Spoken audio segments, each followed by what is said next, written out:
Subconscious mind हमारे दिमाग का वो हिस्सा है जो अगर हम उनको समझ लें तो ज़िंदगी में बहुत कुछ पा सकते हैं। हमारे माइंड के दो पार्ट्स हैं। एक कॉन्शियस माइंड होता है, यानी हम पूरी तरह अवेयर है कि किस तरह के थॉट्स हमारे अंदर चल रहे हैं।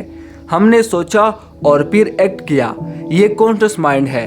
लेकिन बहुत कुछ ऐसा होता है जो हम सोच करके नहीं करते, बल्कि वो अपने आप हो रहा होता है। जैसे कि अगर किसी की आदत है कि वो हर सुबह अपने फ़ोन की मैसेजेस चेक करता है, तो उसका हाथ खुद मोबाइल की तरफ चला जाएगा। इसके लिए सोचना नहीं पड़ता, अपने आप होता है।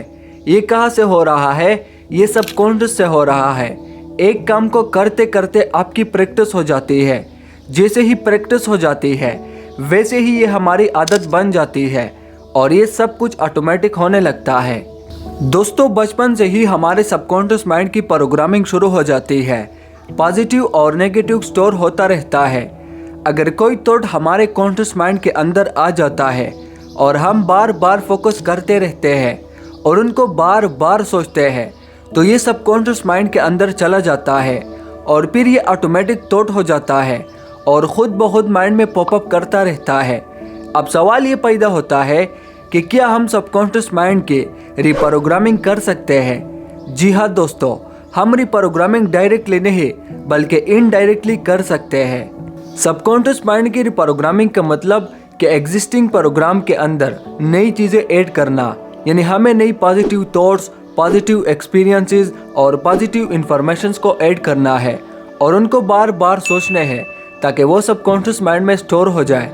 अगर सबकॉन्शियस माइंड में नेगेटिविटी ज़्यादा है तो हमें सबकॉन्शियस को पॉजिटिविटी से पूर्ण करना है।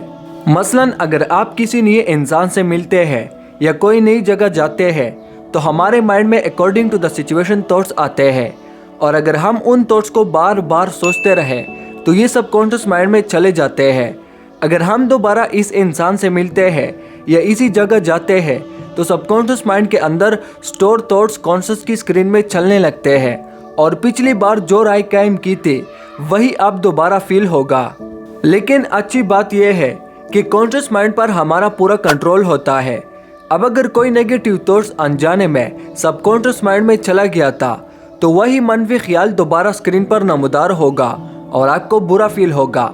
लेकिन अगर हम फोकस की पावर से इन थॉट्स पर रिएक्ट ना करके कोई पॉजिटिव थॉट्स पर फोकस रखें तो ये ख्यालात खुद ब खुद चले जाते हैं। तो हम इनडायरेक्टली कॉन्शियस के ज़रिए सबकॉन्शियस माइंड की रिप्रोग्रामिंग कर सकते हैं।